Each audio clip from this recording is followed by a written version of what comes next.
Hello everyone, welcome back to Sonali Eduserv. हमारा काफ़ी पुराना चैनल है एक्चुअली, बट वीडियोस काफ़ी टाइम से नहीं आ रहा था।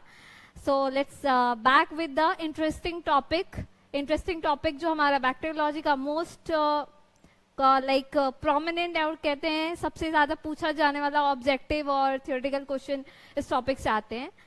तो इसमें मैं ज़्यादा कुछ नहीं, इसे कुछ पोर्शंस कवर करने वाली हूँ। पार्ट 1 जो हमारा पोर्शन है माइकोबैक्टीरियम ट्यूबरक्लोसिस का, तो हम लोग स्टार्ट करते हैं इंट्रोडक्शन से।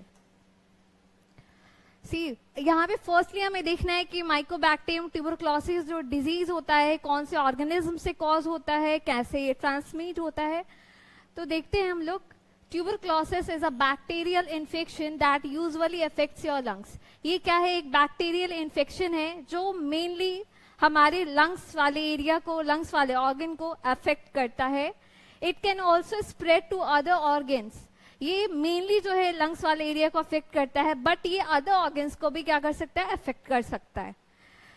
It's treatable with medication but B fatal if not treated. इसको मेडिकेशन से, टेस्टिंग से हम इसको ट्रीट कर सकते हैं, प्रिवेंट कर सकते हैं, बट अगर इसको ट्रीट नहीं किया गया, नहीं इसका उपचार किया गया, तो ये फैटल भी हो सकता है, जानलेवा भी साबित हो सकता है। ये आप कुछ डायग्राम्स देख सकते हो किस वे से ये ट्रांसमिट होता है। थ्रू ड्रॉपलेट्स फ्रॉम कफ और sneezes by an infected person. जो इन्फेक्टेड पर्सन है उससे दूसरे हेल्दी पर्सन को कैसे ये ट्रांसमिट होता है? तो अब कफिंग से, स्नीजिंग से, खांसने, छींकने से ये क्या होता है? फैलता है। नेक्स्ट है, हम लोग देखते हैं इसके सिम्टम्स, क्या लक्षण दिखाई देते हैं जो पेशेंट सफर कर रहे होते हैं माइकोबैक्टीरियम ट्यूबरक्लोसिस से।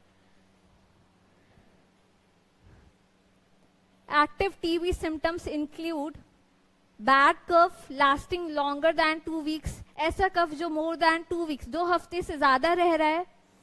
नेक्स्ट है, उसके साथ साथ चेस्ट पेन भी देखने को मिलता है पेशेंट्स में। कफिंग अप ब्लड और स्पूटम। जो कफिंग है, स्पूटम है, म्यूकस जो है, उसके साथ साथ ब्लड के ट्रेसेस भी आते हैं। इसके साथ साथ पेशेंट को काफी फैटिक, वीकनेस फील होता है। लॉस ऑफ एपेटाइट देखने को मिलता है, weight loss, chills, fever, night sweats.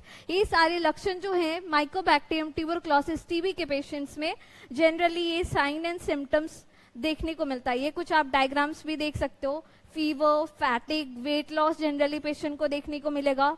Blood के ट्रेसेस कफिंग टाइम में आते हैं। सो आप ये सिम्टम्स जैसे कि आप देख सकते हो, कंटिन्यूसली ब्लड के ट्रेसेस हमारे कफिंग्स में आते हैं। नाइट के टाइम में जो पेशेंट है उसको जनरली स्वेटिंग वगैरह जो होती है, पसीना वगैरह ज्यादा आती है। रेगुलर उसको कफिंग देखने को मिलेगा, जिसमें आपको घबराना नहीं है। सिम्टम्स को अच्छे से देखना है, अपने बॉडी में नोटिस करना है, या जो भी आपके नेबर्स में या फैमिली में जो भी पर्सन है आपको उसको नोटिस करना है और आपको डायग्नोसिस के लिए जाना है। नेक्स्ट है ट्यूबरक्लोसिस कॉजेस। कैसे होता है ट्यूबरक्लोसिस? किस बैक्टीरिया की वजह से होता है?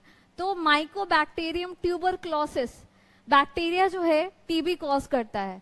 ये is the only bacteria which causes TB. The germs spread through the air and can infect your lungs when you breathe them. ये कैसे स्प्रेड होता है? तो जो जर्म्स हैं एयर में, हवा में जो फैले हुए होते हैं, उनको ब्रीथ करने से होता है। Sometimes it also effect other parts of your body. जैसे मैंने इंट्रोडक्शन में बताया था, मेनली हमारे लंग्स को अफेक्ट करता है। लंग्स के साथ साथ अदर ऑर्गन्स को भी अफेक्ट कर सकता है जब इसका हम ट्रीटमेंट, डायग्नोसिस नहीं करवाते हैं देन। इसके साथ आप देख सकते हैं meningitis and inflammation of the lining of your brain. Meningitis cause कर सकता है। जो हमारे ब्रेन के मेनिंजेस हैं, लाइनिंग्स हैं, उसमें क्या होती है? इन्फ्लामेशन देखने को मिलती है। तो एक मेनिंजाइटिस ये कॉज कर सकता है। पॉट्स डिजीज कॉज कर सकता है, जिसको हम स्पाइनल ट्यूबरक्लोसिस भी बोलते हैं और ट्यूबरक्लोसिस स्पॉन्डिलाइटिस भी बोलते हैं। नेक्स्ट है, एडिशनली मैं कुछ डिजीज के नाम बता रही हूँ जो टीबी के साथ साथ अदर ऑर्गन्स को अफेक्ट करेगा और हमें इनसे रिलेटेड बीमारियां कॉज करेगा। नेक्स्ट है Addison's disease and adrenal gland condition. Next is hepatitis and सेरोफ्लोआ। इस स्वेलन ऑफ लिम्फ नोड्स में स्वेलिंग होती है इन योर नेक वाले पर्टिकुलर एरियाज में। तो ये कुछ आपके कॉजेस थे जो जनरली हमें दिखाई देते हैं फॉर ट्यूबरक्लोसिस। तो आज के लेक्चर में इतना ही होगा। नेक्स्ट लेक्चर में हम लोग देखेंगे कि पैथोजेनेसिस कैसे होती है, इसके डायग्नोसिस हम कैसे करते हैं, और नाउ-अ-डेज टीबी के लिए क्या उपचार, क्या प्रिवेंशन हम ले सकते हैं, वो हम नेक्स्ट लेक्चर में देखेंगे। तो आज के लिए इतना ही। ऐसे हमारे चैनल के साथ बने रहिए, इसको सब्सक्राइब कीजिए और ज्यादा से ज्यादा लोगों तक शेयर कीजिए। Thank you everyone, have a good day.